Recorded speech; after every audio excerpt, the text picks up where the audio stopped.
Are we doing this? Boss in the Sauce Show. Boss in the Sauce Show. Boss in the Sauce Show. Boss in the Sauce Show. Here we go.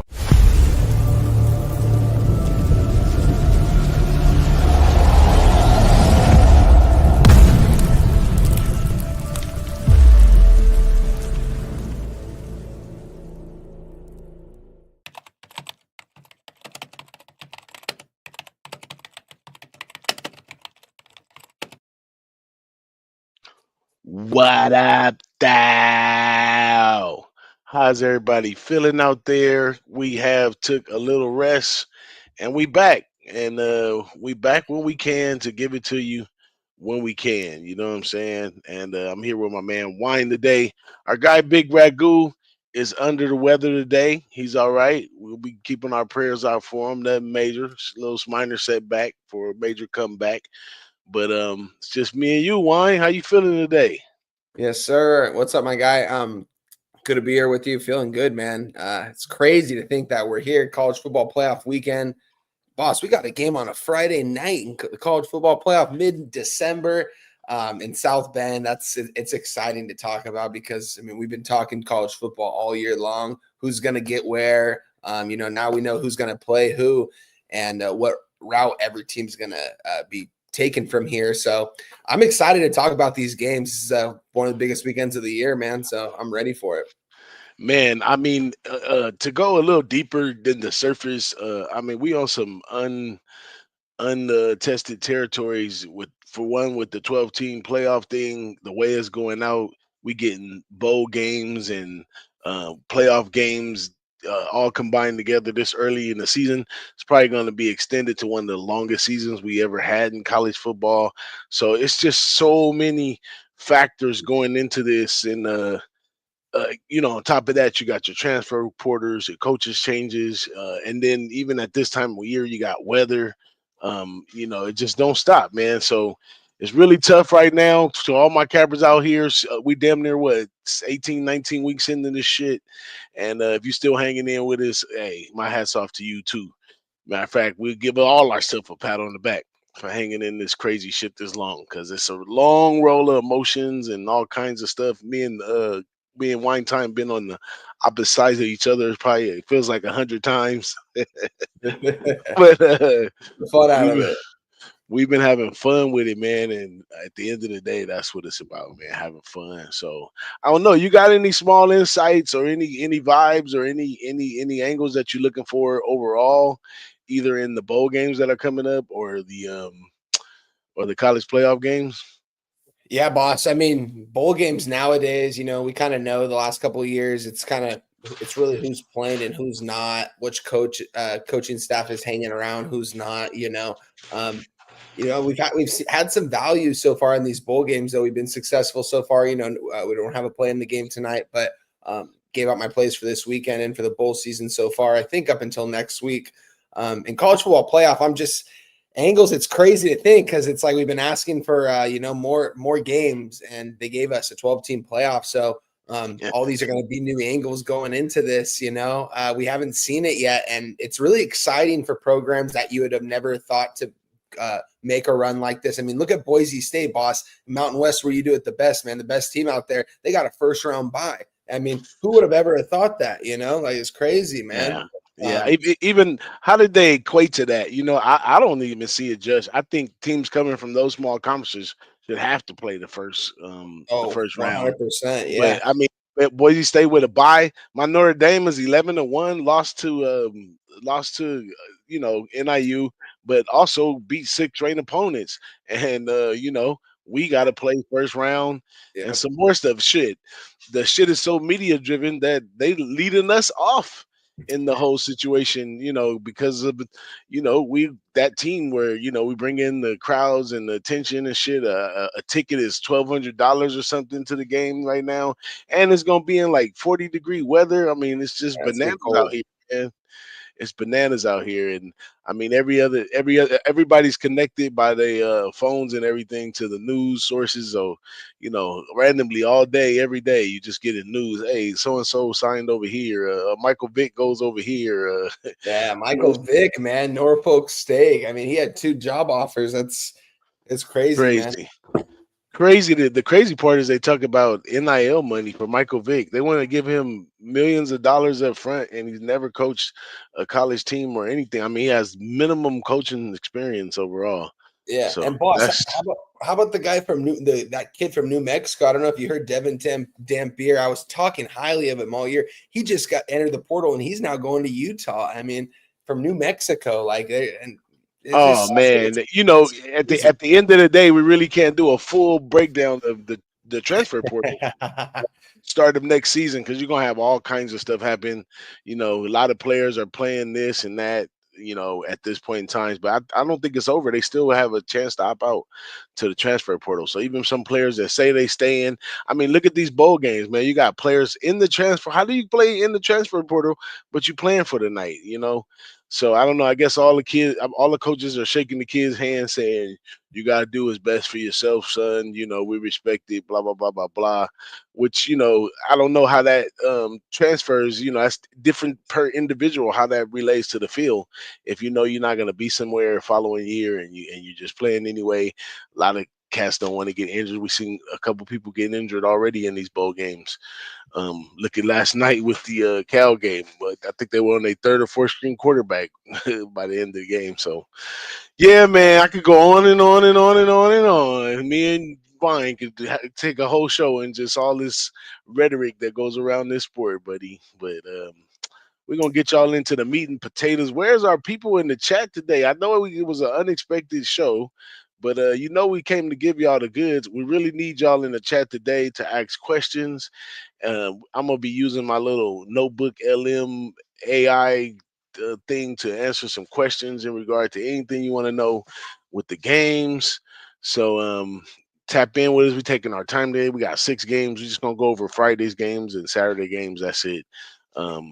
Catch everybody on our Twitter or whatever for those other picks. But let's jump right into it, Wine. Let's First up, go. I got us in the wrong thing. There we go.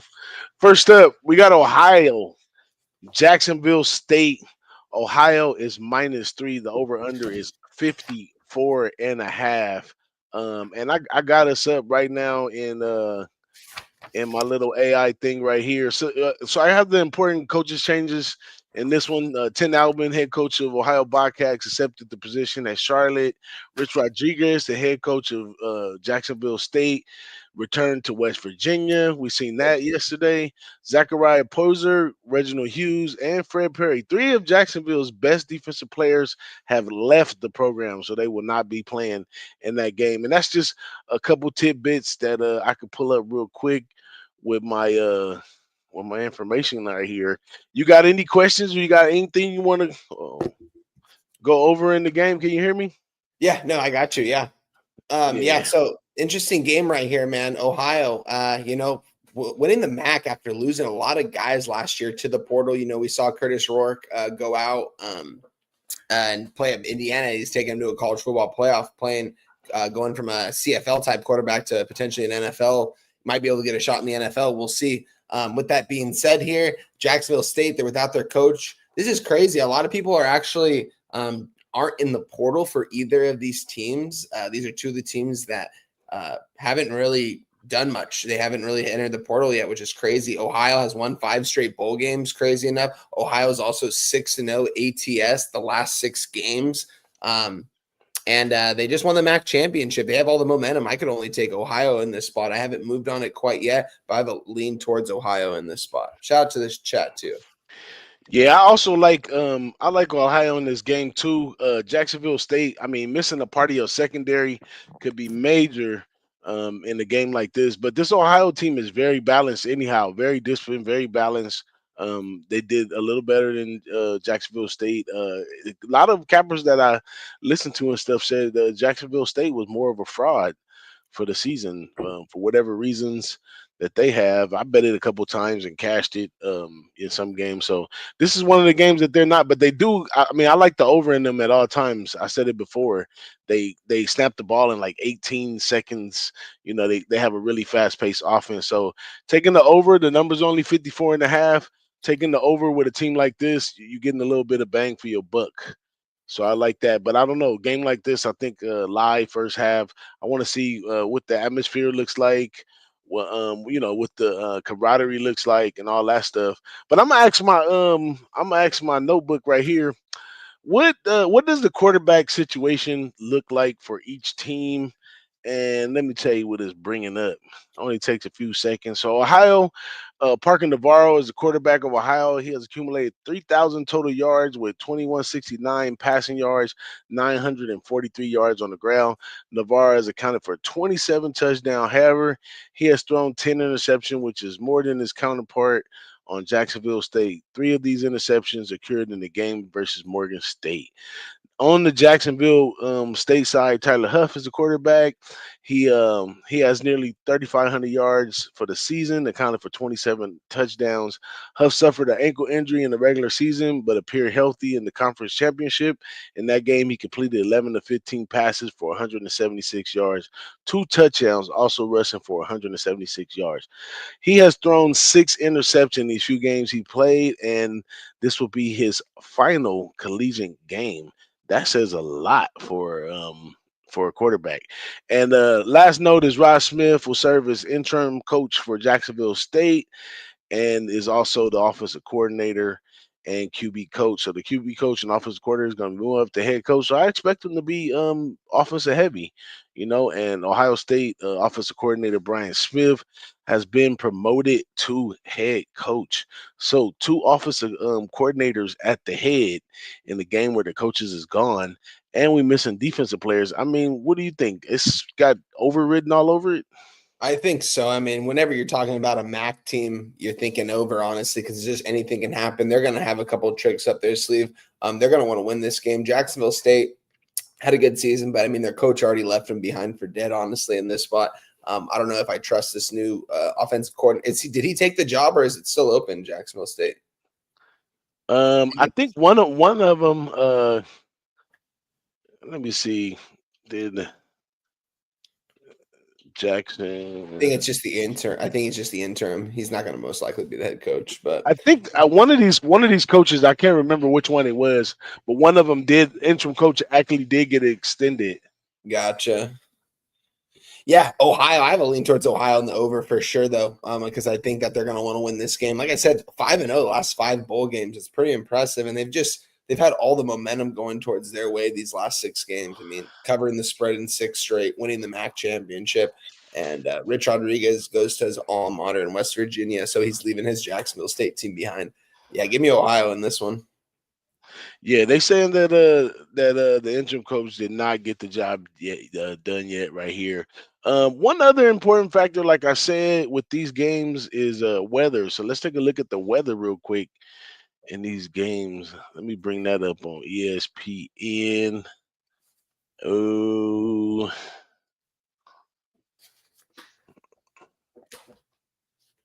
By the way, Sam Houston is up 21-7 in that game, and I took over 20.5 live, so we're going to cash that one. In this game, 69 degrees in Orlando, Florida for Jacksonville, so nothing too crazy weather-wise. I'm pretty sure it's got a little humidity to it. They're not freezing cold, and whenever in Florida, it could briefly rain, so weather not a factor in that one, I wouldn't say. But yeah, so shit. I'd say the over is the play, man. What you think?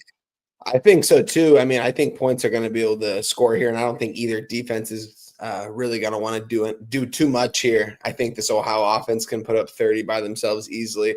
Jacksonville State can put up a couple TDs. I could see this going over for sure.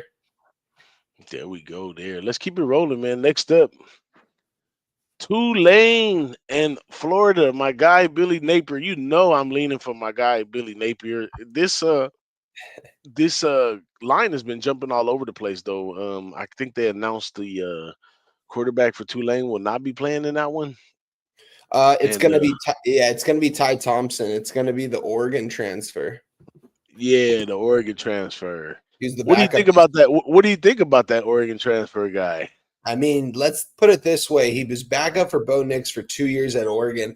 People were saying he was next in line. What'd they do? They go out and grab Dylan Gabriel. He hits the portal, goes to Tulane, loses in camp to this kid, but this kid who's transferring out, I believe, I forget where he's going, but the Tulane quarterback is transferring and going somewhere.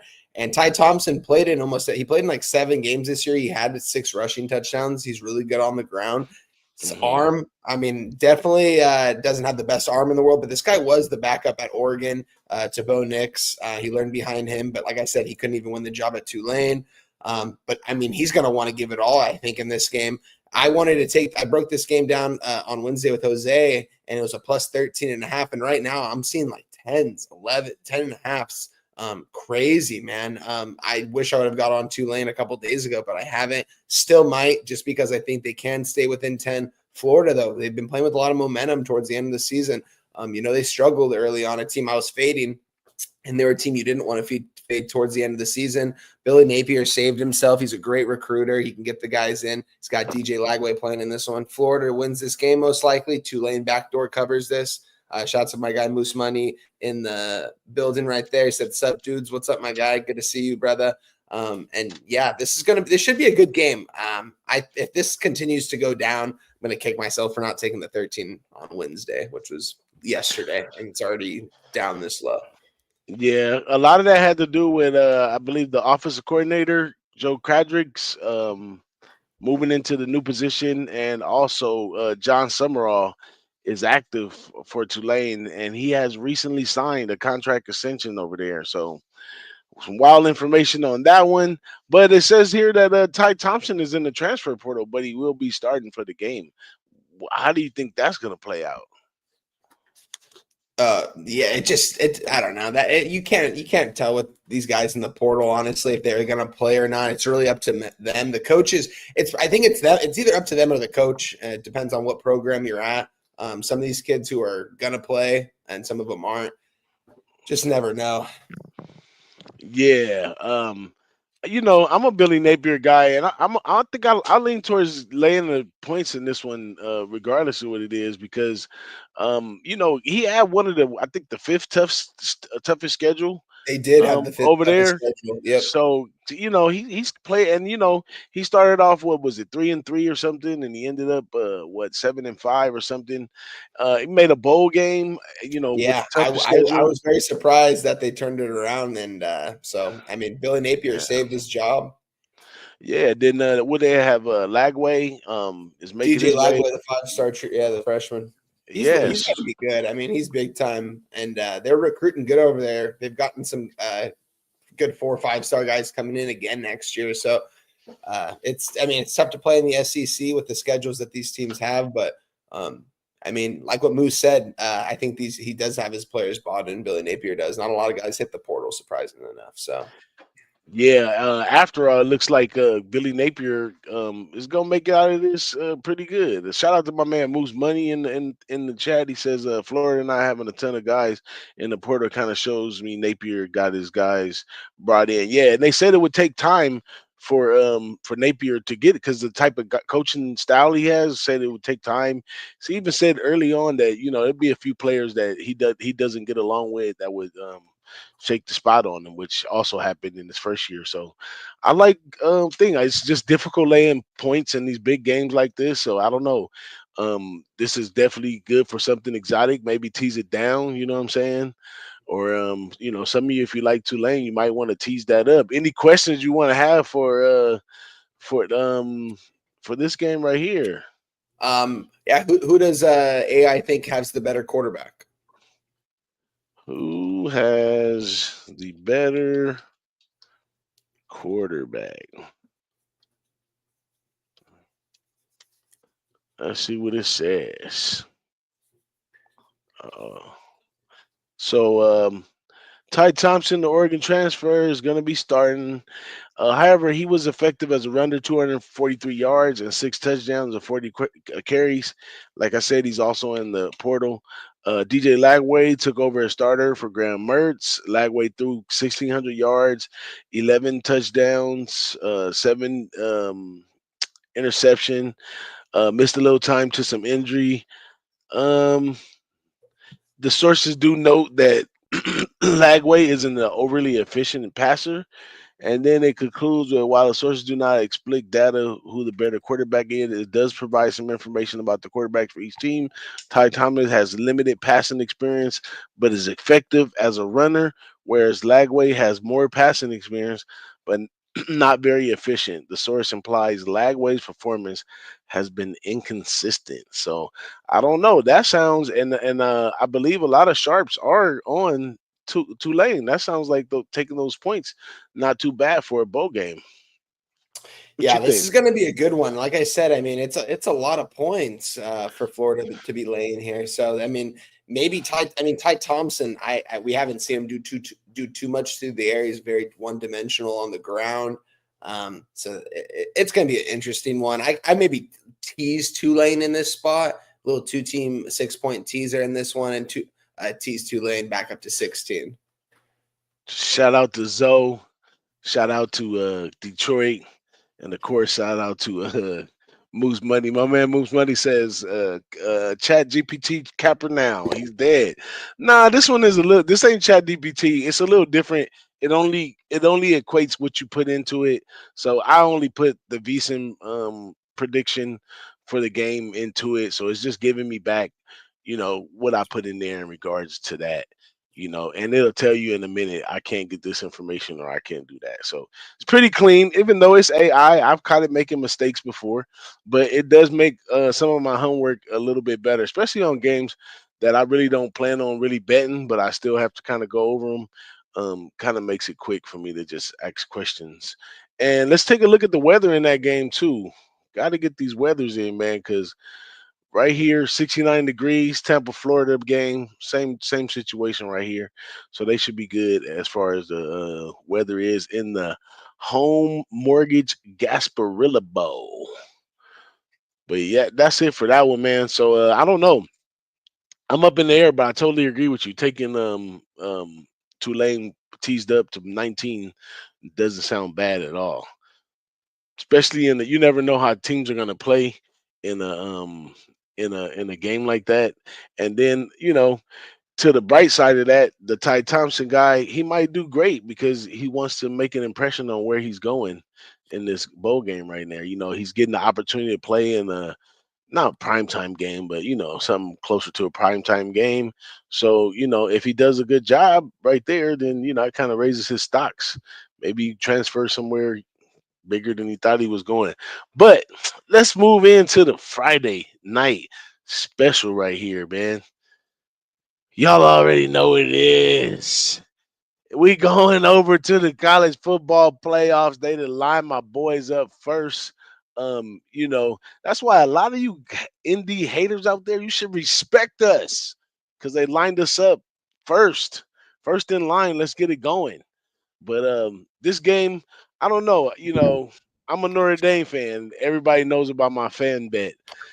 I could tease. I already have. I ain't gonna even lie. I already have Indiana teased up.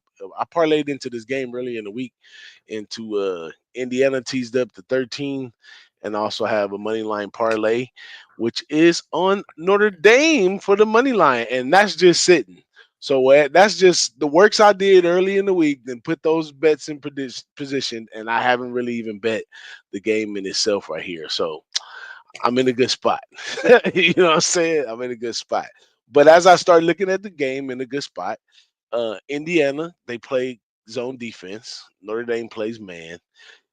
Indiana, we seen what they did when they had to play some top-rated competition, and that offense looked really, really bad out there. But that defense, both teams can cause turnovers, so that could be an issue right there with both teams causing turnovers. Anything can happen, so the game could really sway anyway. But is it worth it taking the 7 points with Indiana? I'm not sure because ATS Notre Dame is ridiculous. So you know, taking Notre Dame might and laying the points if you really like that way is not absurd. You know what I'm saying? But this Indiana and Signetti, I mean, this is a whole new venture right here. This game could just come down to a field goal, and Indiana fans, um, you know, they cash their bets. I don't like taking interstate games like this, unless I'm on the dog, that's a rule that I usually have. But of course, it's Notre Dame, and the degenerate in me gonna make me play it anyway.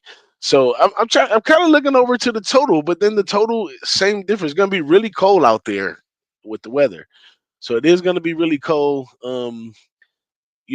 51 and a half is kind of a short number. Freeman knows how to play what I call a grown man game. In these prime games, take your time. Signetti, he's old school. They could both slow it down and play chess. It's obviously going to be a chess match because Notre Dame plays chess every game. The first defensive series when they go out, they just trying to see what you do. Takes them about 2 defensive series till they put the clamp on you and start biting.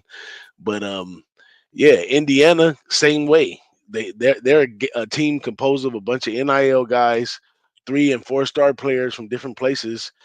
This is their first year on this team, but they playing really good together as a group. I mean, they average. I mean, not average, but they turnover rate is really high on defense. They get a lot of turnover. So, and I've seen them. I've cashed all year with Indiana, but I'm caught in the middle right here. Juan, you got to help me out of this one. Yeah, this is a tough game, boss. This is going to be a 5 p.m. start here on Friday night on the West Coast. Playing in South Bend, man, Indiana. It's crazy. 2 Indiana teams lined up to play in the first game of the college football playoff. Notre Dame, if you would have asked me if I thought they would be here, I would say, yeah, Indiana 100%. I would not think that they would ever make it here. This team has defined all odds against them this season, honestly. They've had a really good season, give or take their schedule. Same with Notre Dame, though. Notre Dame's schedule, not too tough.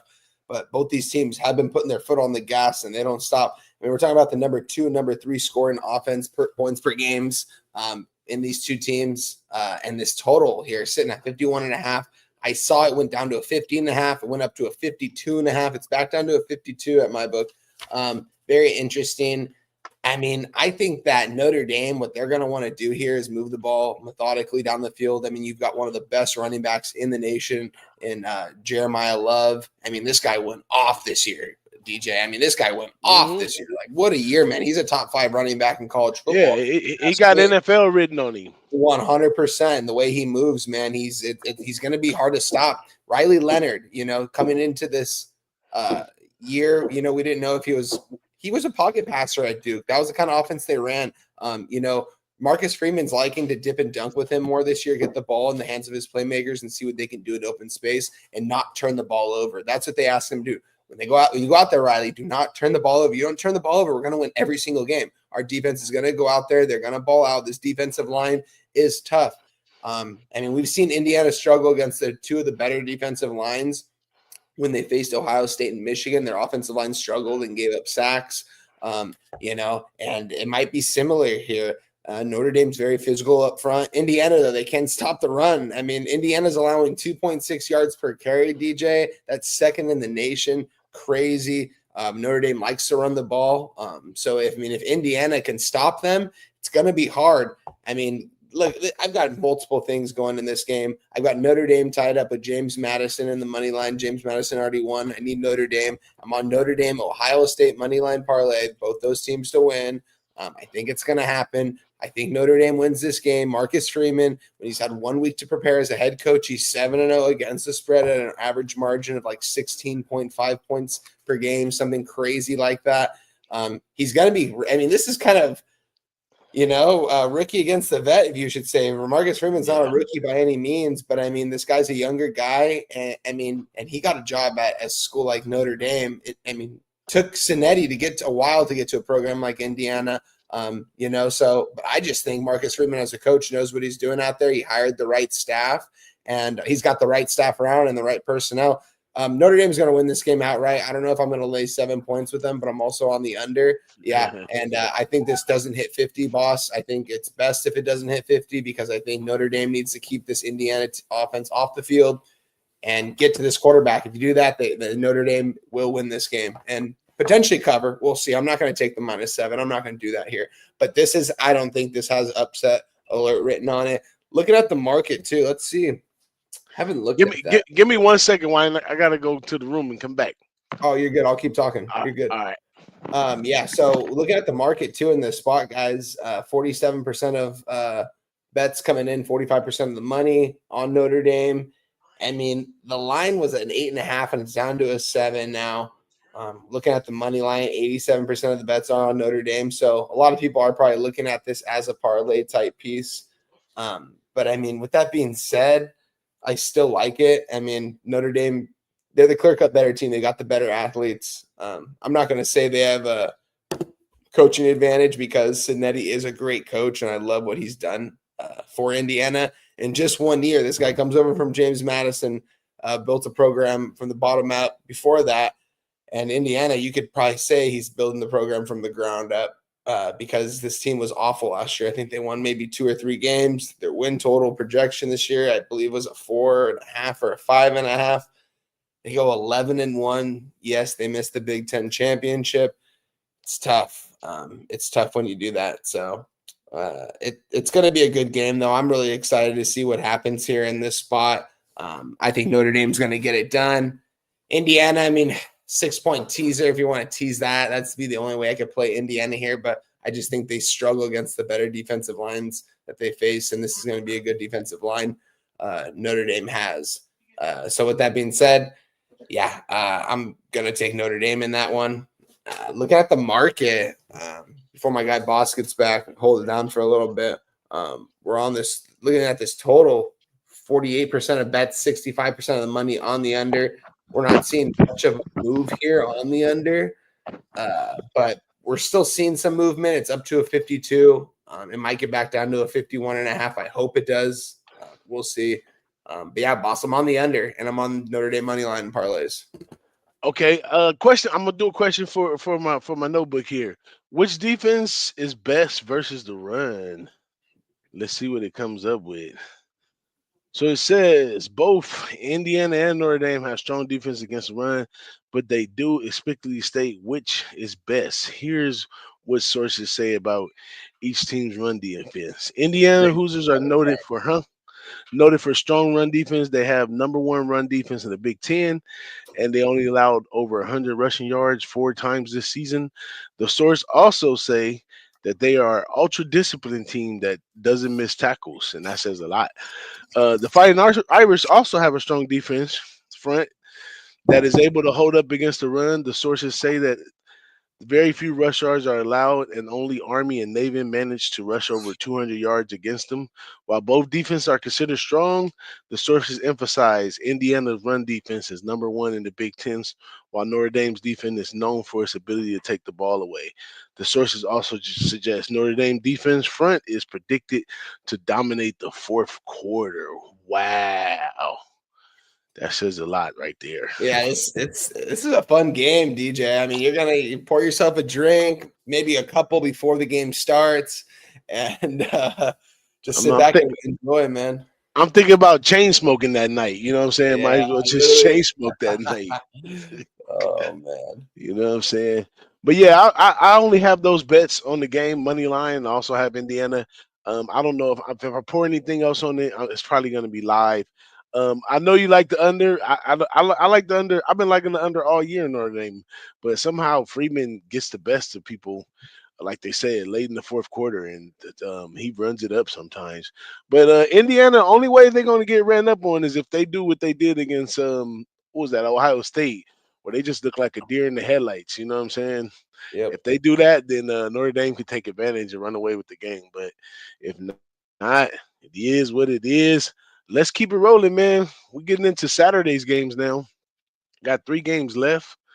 We've been on for about 30 minutes, so we right on target.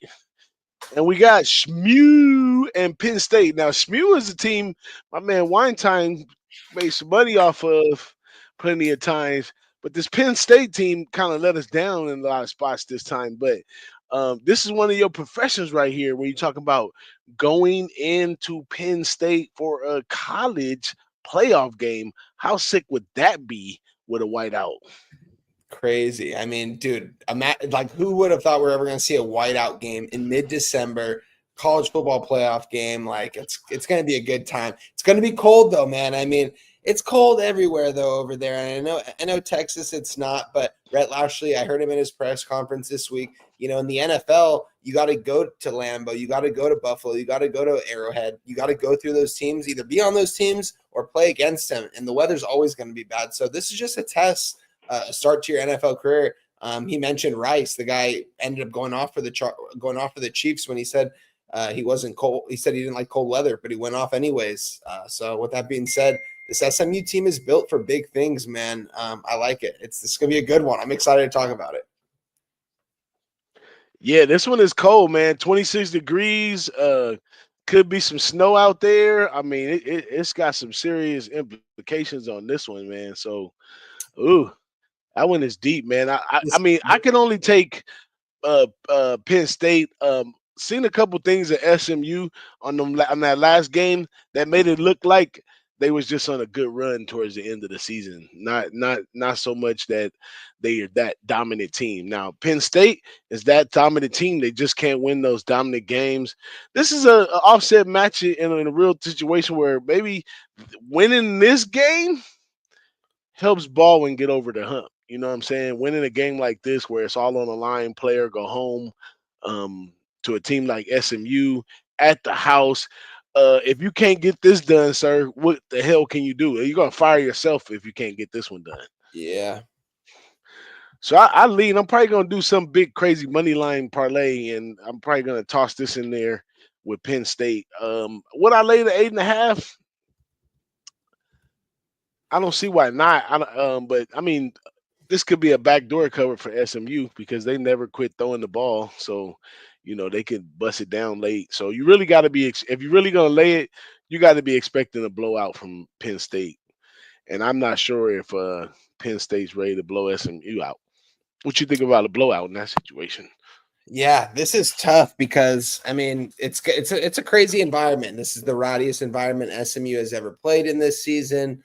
You know, and you know they had such a bad first quarter against Clemson. I was on SMU in that spot and watching that first quarter, I was just like, where's this been all year? Why is this happening in the biggest game? Why are you 2 turnovers in the first quarter? You just can't let that happen. And Rhett Lashley, I mean, this guy's turned a program like SMU into a college football playoff team. I mean, he did it too, boss. I mean, look at him. He didn't even hit the portal this last offseason. Kevin Jennings has been in the system for a couple of years to replace Preston Stone. A lot of these guys he got when he went there, and he's kind of just built it up from the ground up, and he's gotten 3-star, 4-star guys to come in and kind of just work their way up, and they want to play for this guy. This guy's a great offensive mind, probably the most underrated coach in all of college football, if you ask me. He's probably once Sark blows it enough times over at Texas, I think they're going to give old Red a call at SMU and say, "Yo, we're going to give you your contract that you're having right there times 20," and that's no joke because they will throw a coach the bag. And I think, funny enough, I think that he actually makes Rhett Lashley about 2.1 mil. But I mean, Texas pays a lot more, A&M pays a lot more, and these guys are going to be offering him the bag here, especially if he gets a dub here. I think he's going to want to stay with this program, though. I like Kevin Jennings, the quarterback. Guy's dynamic on the ground. He doesn't give up either. He's a winner. He goes out there and gives it his all. You know, he had a couple of mistakes in that first quarter, as I mentioned. He turned it around the rest of the game. Clemson, they've been in that spot enough, and if you mess up too many times against Clemson and a coach like Dabu, it's gonna bite you in the ass, and that's what happened with them. Penn State, though, a really good team. You know, I've kind of called them a fraud, you could say, but I mean, give or not, they've had a great season. They win 11-1. But I just think, boss, this is too many points here. I bought up and got the +9 at -120. I think SMU is going to take care of business and cover this spread and win the game. I'm on the money line +260. I'm on the SMU team total over 21.5 -110. I think they're going to be able to easily score over 3 touchdowns in this spot here. I know it's going to be a rowdy environment, but I just think Rhett's going to have his guys ready to go. And I know he doesn't have the personnel and the coaching staff that Franklin has. I mean, Frank has Tom Allen, the old head coach of Indiana, as his DC. And then he's got Coach Koldnicki, offensive coordinator. He's going to be a coach at a Power 4 program probably after this run, maybe one more year. He'll stay at Penn State. With that being said, I think SMU's going to do it, boss. I have them tied up in teasers plus points, the money line, team total. This is one of the most heavily bets I'm going to have all season long, guys. I'm going to be sitting in my living room with all the lights off watching this. My wife has a friend's miss that day. I'm going to be watching this game and so locked in, and I'm going to be rooting for the SMU Mustangs. They're going to get it done. Whoever wins this game, boss, has the easiest route to the championship because they have Boise after this. I think either team beats Boise no matter what. You can get SMU right now plus 4,500, plus 5,000 to win the college football playoff. I'm in on it. And then I'm also I'm going to be moving on ASU as well, plus 4,500, but I haven't moved on it yet, but I am on SMU. That's just a little small something, guys. It's not like it's just it's fun, but it's just, call me a homer, man. Call me an SMU fan. I know I'm talking the world of these guys right now, but I believe in this team, and I think they're going to get it done here, guys. All I can say is, ouch. But I need you to stick by that thing you said about Sarkisian in Texas. I need you to stand out. I don't want to hear you later down the line saying I'm taking Sark in Texas Day. Okay. I learned my lesson. Know that once a bum, always a bum. But I did a little question over here to our notebook right here. So I told it list the strengths and weaknesses of each team. So Penn State strengths: strong defense. Penn State defense is ranked 19th nationally in offensive success rate and 9th in defensive net points per drive. They're also 6th in the nation in rushing EPA per play allowed. They have solid depth on both sides of the ball. Experienced quarterback Drew Aller is noted for his decision-making, ball protection, dual threat capability. He's also outperformed SMU's Jennings on the ground. Alar is described as having elite decision-making and a threat to make big plays both with his arm and his leg. They have a strong running game with Katron Allen and Nichols and Singleton. Both have the ability to surpass 100 yards a game. They have home field advantage, of course, and they have some statistical advantages in penalty yards per game, turnover margin, and the time of possession. Their weakness is only Coach James Franklin reputation for struggling in big games, though some analysts believe this is not a factor in the first round game. Now, SMU has a good offense, ranked 28 offensive net points per drive, 9th in drop back EPA per play. Strong rushing attack. Bashard Smith is a strong rusher, and quarterback Kevin Jennings is an electric rusher. Kevin Jennings' performance, quarterback has stepped in for Preston Stone and performed well, including passing yards for 304 against Clemson. Good against the spread. SMU is 7-3 record in the spread in their last 10 games and has been profitable bettors. They have also covered the spread in 8 out of their last 14 games. They have a strong rush defense. SMU is tied for 4th in the nation for rush EPA per play allowed. They do have some weaknesses, though. Lack of experience in big games. They may be overwhelmed by Penn State's defense and large home crowd. Potential weather disadvantage, the cold in December, we already spoke on that. Struggles in key areas such as penalty yardage and turnover margin. Lacks meaningful advantage in key areas when compared to Penn State. Vulnerable passing attacks. SMU defense is 14th in the nation in dropback EPA per play, but they have shown vulnerability to above average passing offenses. Offensive success rate, SMU offense success rate is ranked 48th nationally. Road underdogs, SMU is 2-5 against the spread as road underdogs with their coach Red Lashley. That is it right there from the notebook, man. What you think about that, Wine? I like it. That's a lot of info. I like it. That's a cool little feature. It's crazy that you just type in one thing and just instantly. It's wild, man. I mean, I like that I grew up in the area that I did, but it's definitely cool nowadays to have all this stuff, but it's crazy. Crazy. I mean, I was in the worst era, like, getting all the information out the newspaper. Yeah. You got to kind of advance with the sign of the time. Like and there's one thing I want all the cappers to understand this. it's not about, you don't get an award for how hard of a bet you won. The only reward is the money you get for winning the bet. So it's about just winning the bet. It's not about proving a point. This is the old school way, the new school way. Let's get to the winner. That's however it takes to get through the winner, right? Some people buy picks, some people do them themselves, some people, it's different methods to it. So, I want to evolve with technology as it goes on. It's just something I'm playing with. We right here doing the bowl games. It's not something I've been using all year. A lot of times I cap the game how I traditionally cap the game, and then I come back and do that stuff too, because it's a lot of nooks and crannies that you could leave out. And then when you take a small article, I haven't read the article or nothing. I just go ahead. You could give me a briefing of the whole document, and it'll run it down like that. So, yeah, man. Let's keep it rolling though, Wine. I ain't gonna hold you too much longer. We got 2 games left.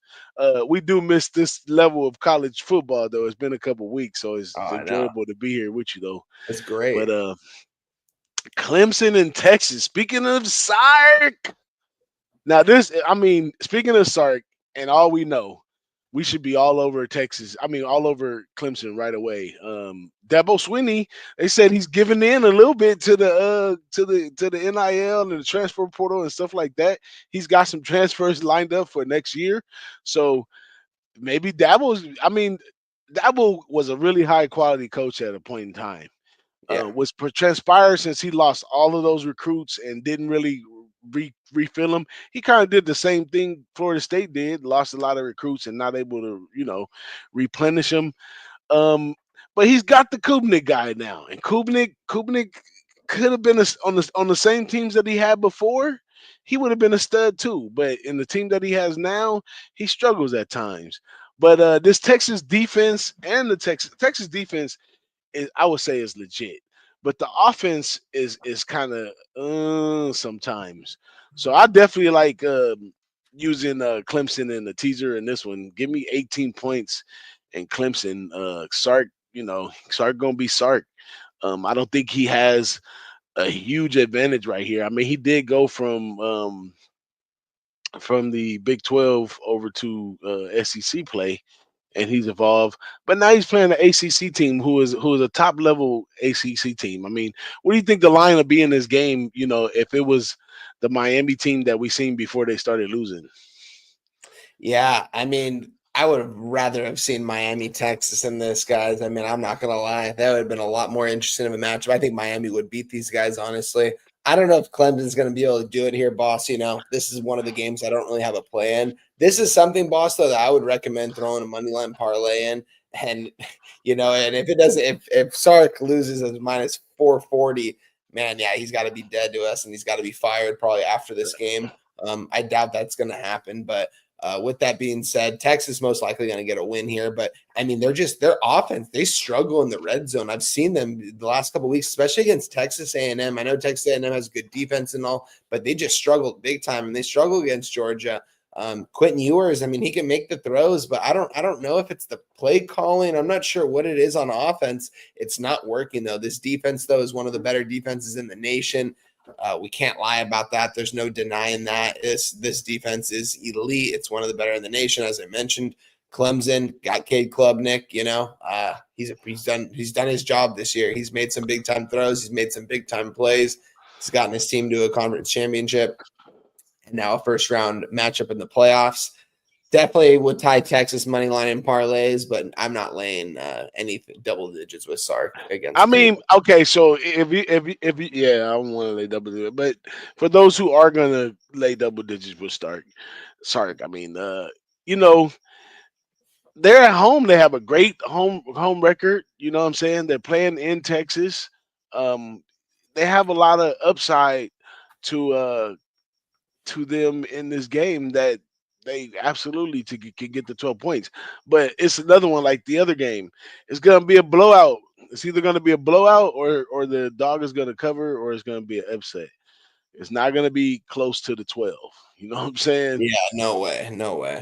Yeah, it's not going to be close. Yeah, this would be a good spot for a teaser with Clemson or something. It's just, a teaser. 19 points. 18 points with Clemson is not bad either. I haven't seen Texas do that against anyone recently. So, Well, let's ask the notebook the same question as we asked. Strength and weaknesses of both teams right here. Let's see what it pulls up for us. And a lot of people don't really like yours like that either. A lot of at this point, as a capper and fans and everything, it's certain shit you just don't like. It's not to say that you're right about it, but you just don't like it. You know what I'm saying? It doesn't equate to you. And a lot with Texas is not going to equate with me.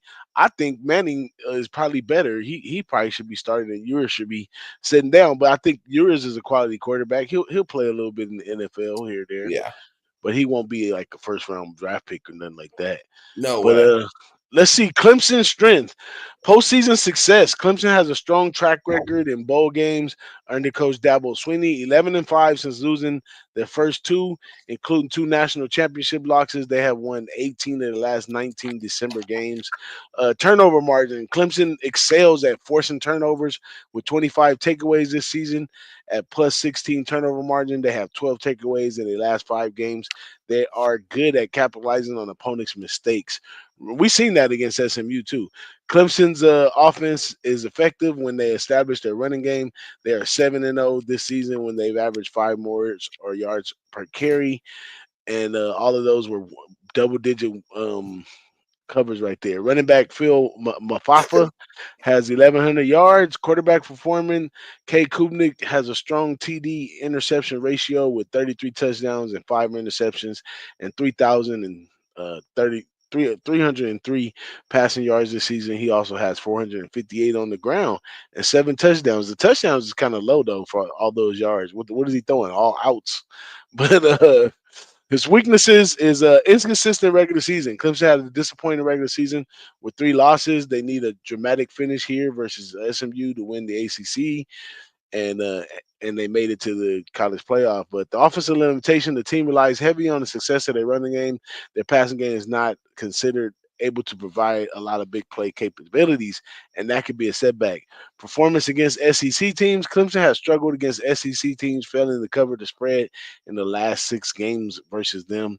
Defensive rankings, the Clemson defense is ranked a disappointing 59th in yards per play. As for the Longhorns, strong defense. Texas have very strong defense, leading in the nation with yards allowed per play, and they rank third on total defense. They have not allowed any team to average over 5 yards per carry this season. Home field advantage, 13-1 in the last 14 game. The Texas offense considered high power. They also get off to a fast start, outscoring opponents 108-17 in the first quarter. First quarter bet might be live in this game. Quarterback performance, yours has 66.2% completion rate with 2,665 yards, 25 touchdowns, and 9 interceptions. Their weaknesses, they're turnover prone, and Clemson is hungry for turnovers. Texas had a tendency to turn the ball around, turn over the ball. They have 22 turnovers in the last season, has given the ball away 7 times in the last 3 games. They struggle against elite defenses. Texas struggle against Georgia's defense in their 2 losses, particularly in their running game. They only rushed for 31 yards in the SEC championship. Quarterback inconsistency, Urias have thrown at least 1 interception in 13 games. Ball security, Urias struggle protecting the ball and avoiding sacks. Key matchup factors: Texas rushing attack versus Clemson defense. A key matchup whether Clemson defense can slow down the Texas run game. Texas tends to struggle when their rushing attack falters. Do you think that Clemson can slow down the rushing? I mean, yeah, that's the thing. I mean, Texas is a run first offense. It's just difficult. I mean, Texas has the playmakers that can just explode and get these big time touchdowns in certain spots. I'm not sure if Clemson does have the personnel to compete with it. We'll see. It's going to be interesting to see, man. I do think Texas wins, and it's like, why don't I take Clemson plus the 12 points? I just can't do it because they're coming off that big championship win. They really shouldn't be here if it wasn't for that. So, shout out to my guy Big Show in the chat. Said, "What's up, brother? It's good to see you, my guy. Thanks for stopping by." But yeah, Big Show. this is Yeah, but this is gonna be that's a tricky one too. Like, they always say about teams that don't belong, but some teams that's just the crease that they needed to blow this shit open. And with a yeah. coach like Dabo Swinney on your side, They could. Who would they play next if they won the game? I think this is the winner of this plays ASU. Oh, ASU. See that Yeah, could be it. But that's another beast. I wanted to talk about that, but there's no reason to talk about it. But you yeah, was we got it mentioning next you was mentioning seeing week. my running back Love in the NFL, and I'm like, I am so anxious to see Scatterboo in the Oh NFL. I think he's man, gonna be a game changer. 100%. Someone's gonna they're gonna get a dog. He's gonna give it his all too. That's for sure. He's gonna be a sick back. But let's go into the last game so we can wrap this up. I'm gonna be rolling over, hang out with my man Jimmy for a hot second, and smoke a nice cigar over there. And I don't know what my man Winetime doing, but Tennessee and Ohio State. Our guy Bigragoo, first look said Tennessee plus the 7.5. This number kind of stayed where it is all week right here. This is a chance for Ryan Day to shut people up a little bit. Truthfully, like he should be motivated to Right? come out here and want to run it up on them because you know they talked a lot of smack about Ryan Day, like he ain't never had a good season or whatever. But um, I don't know what to say about this game. I could only take Ohio State on the money line, um, and I would only take Tennessee on the money line if I felt that Tennessee was that good. Tennessee showed some dark spots during the season, even with the good record that they had, but they just showed some dark spots. Ohio State is much hungrier in the situation. The defense is a lot tougher. It's not. They're not an ordinary team like some of the game. But I think Tennessee had a big win against who? Ole Miss. I believe, yeah, they did beat Ole Miss. Yeah, I mean, they had some big wins this year. I mean, they're running back too. That kid Dylan Sampson, he's a Big Joe, stud. Good. Big Show don't like Ryan Day. See, a lot of people He's don't like big, Ryan Day. he's big Michigan guy, big Michigan guy. So I Man, was, I heard people say they don't like the way he looked. They don't like the way he smelled. I'm like, yeah, I wow. know. Even like the Ohio State fans are calling for his like Ohio State could win a national title and they're gonna want to fire this guy because he lost to Michigan 4 straight times. I That's how mean, serious it is. honestly, him coming up as an interim coach, I think he's really done a good job. I thought he would have No, fell off he worse than has. that. The fact that Honestly, I couldn't believe he even got the job as the Ohio State right, coach. I was right. like, why? Like, what did he do to prove himself to be a head coach at the Ohio State level? He's taken them to 11-win seasons, and almost every single year, though, guys. It's tough to fire him.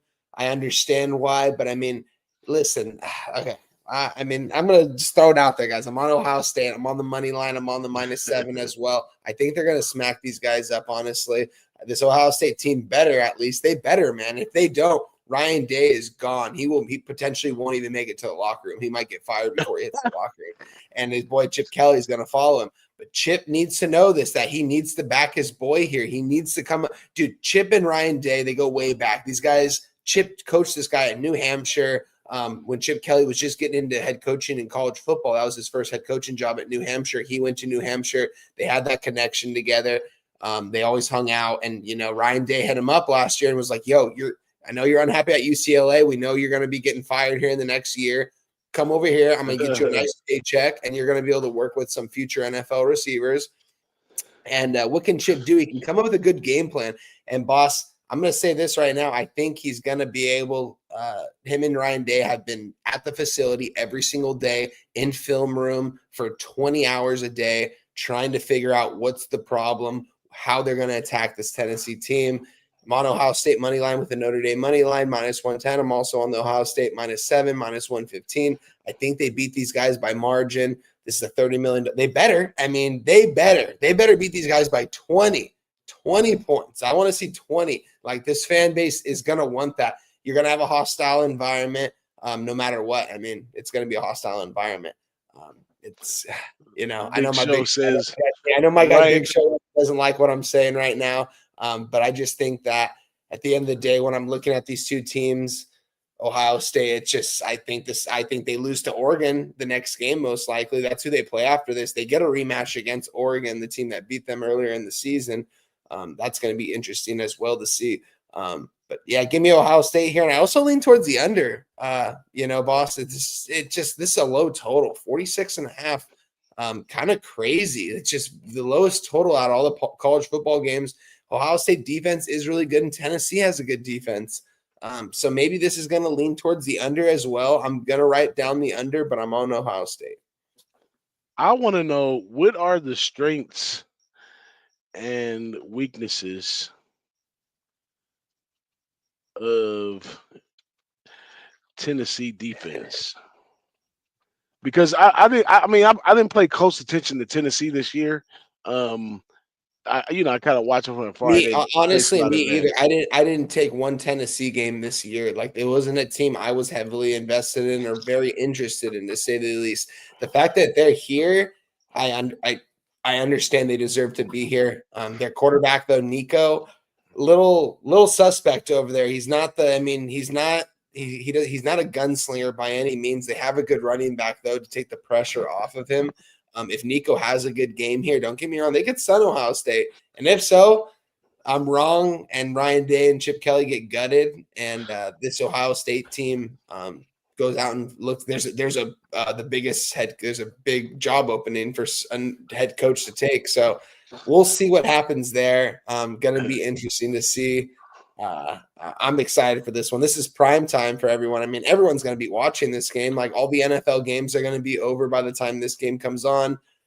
This is going to be a fun one. I'm most excited for the SMU game. Don't get me wrong. At 9 a.m. West Coast, I'll be up at 4 a.m. that day, getting ready for the day. So I'm looking forward to it, man. Big weekend ahead. I'm excited for the Notre Dame Indiana game. Excited for the SMU game Saturday morning when we wake up. It's going to be fun, man. What he says, Big Show says, what do you think OSU win total would be in the SSC? Oh, hey, Big Show trying to start an argument in the chat. If there's any Ohio State fans in there, give him his argument. I don't want to argue about that though, because Ohio State is soft because it's like they have all the resources, they have the money, they went out and invested in these players. They need to show it. Like, if not, but honestly, if Texas can do it, Ohio State can do it. If Oregon can go to the Big Ten with success, Ohio State could go to the SEC and have some kind of success. I wouldn't put that past them.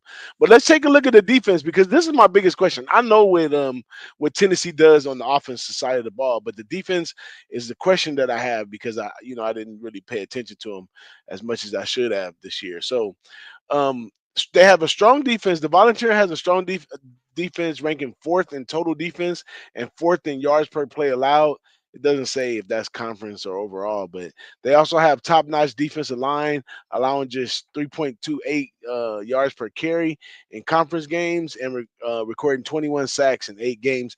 They are ranked 3rd nationally in points allowed per possession. Tennessee has a strong pass rush,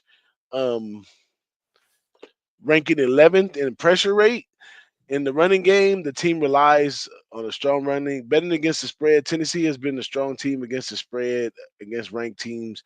Defensive front, one source suggests that Tennessee defensive front may give them an advantage against Ohio State's depleted offensive line. Talk about it. Weaknesses, offensive struggles against good defenses. Tennessee has struggled against good defenses. I asked just for defense, but it gave me. Oh no, I just put Tennessee's strength and weaknesses overall. I thought I just put defense, but Tennessee has struggled against good defenses. Their offense has been less effective when their quarterback throws for less than 169 yards. They have struggled against SEC competition with the drop in points per game and yards per play compared to their non-conference game. So they play a little better out of conference. Passing game inconsistency. Tennessee passing game can struggle when their quarterback Nico doesn't perform well. See, I thought it was that their defense wasn't performing well in their losses, but it looked like it's because of the offense. It sounds like the defense is pretty solid. Takeaways. The team only forced 13 takeaways in 8 SEC games. In one game against Georgia, they had 0 takeaways and gave up 453 yards. Scoring, Tennessee is 0-14 since 2009. 19 when scoring less than 20 points. Potential offensive issues in cold weather. There are questions about Tennessee offense going outside to play in the cold weather. And this is another one that's cold. I think it's 29 degrees. Yeah, 28 degrees in this one. So it's going to be really cold. I mean, it snows in Tennessee, I'm pretty sure. So I don't understand why Ohio State would have a big advantage from playing in that weather. I'm pretty sure Tennessee um, knows how to play in the cold a little bit too. But I don't know. That was an interesting one of the defense. I wasn't expecting the defense to be ranked as good as they saying they are. And we know Ohio State offense is the problem. The defense is fairly good, except against Oregon, where they couldn't defend the pass for nothing. But in this one right here, they should be able to defend the pass against that offense. I don't know. I think Tennessee might be the play, but OSU is going to ultimately win the game. Sorry, Big Show. Well, Ohio State will win. I like Ohio State on the money line. Parlay my way into it. I'm not big about. I like to have fun with these bowl games because bowl games, college playoff games, because it's high competition. You have more of an advantage during the season when people are thinking one thing and something else is going on. You have less of an advantage when you in these big games with these big lacks of time in between and all that kind of stuff. When there's a lot more variables to know, and these is college kids, man. You don't know who was screwing who on the off days or if they were going to class or whatever. So it's just so much to it. And then you have some schools that handle those type of things very well and they play a lot better. A team, and a lot of the teams like Tennessee in this case, they don't have nothing to lose. They come and bring the whole kitchen sink. You know what I'm saying? But a team like Ohio State, they have something to prove, and they can go out there and get at them. So that's where I'm at with that one. Any other games you like? Any other things you had already lined up in your schedule? Like a couple Monday, Tuesday games. I know that in that Fresno State game, both quarterbacks going to be out, Keen and the other one. But Yeah. I mean, Fresno State wasn't nothing without Keen. They was really bad without Keen. So I'm thinking Keen's about supposedly visiting Ole Miss. Like he might what? go some. Yeah, he might go somewhere, and I'm not sure. We'll see what happens with him, man. I mean, I've been a fan of his. I know he's a smaller guy. He's like 5'10". But the guy he's got a good arm and he's a competitor. He's those programs like Fresno State too. I like how they develop quarterbacks over there. I like the guys in years past, so he's definitely a talent. We'll see what happens with that though. We'll see. Yeah. But I mean that's pretty much it, man. Big shout out to the chat. Big shout out to my guy Big Show. Hey, y'all gotta go follow Big Show on TikTok though. Y'all don't know what y'all missing. You gotta follow Big Show on TikTok. But shout out to my man JT was up in here. I didn't even see JT up in here. He said he's on Ohio first half -3. JT said he's back, so we could probably hit us. I don't know how it's gonna work. Maybe next Thursday of next week. I don't know. I'll probably be in Vegas. I guess I'll take my laptop with me. I don't know if we're gonna come on or not. It's gonna kind of be up in the air. So just keep a lookout for us, man. And we love to do these just to catch up. But Let's go. that's it for me, man. You got any words for the people, Wine, before we get out of here? Oh man, thanks for showing up, chat. Appreciate you guys, everyone in there. We love doing this. We do it for you guys. We're excited to talk these games next week. See what happens after this weekend, man. Yeah, see what happens. It's a lot of good games. There's going to be one upset. It's just who is it going to be? There's going to be one That's what I upset. thought about too. Who do you think SMU could be? Who, Mustangs. Telling you. Mustangs winning to be the upset? Yeah, I mean, I hope so. I'm on them on the money line, so I hope so.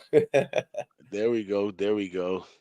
Well, man, that's pretty much it for us. We're gonna get out of here. We appreciate y'all showing up and keep showing up. We out of this piece. The Boss and the Sauce Show. Boss and the Sauce Show. Boss and the Sauce Show. Boss and the Sauce Show. Here we go.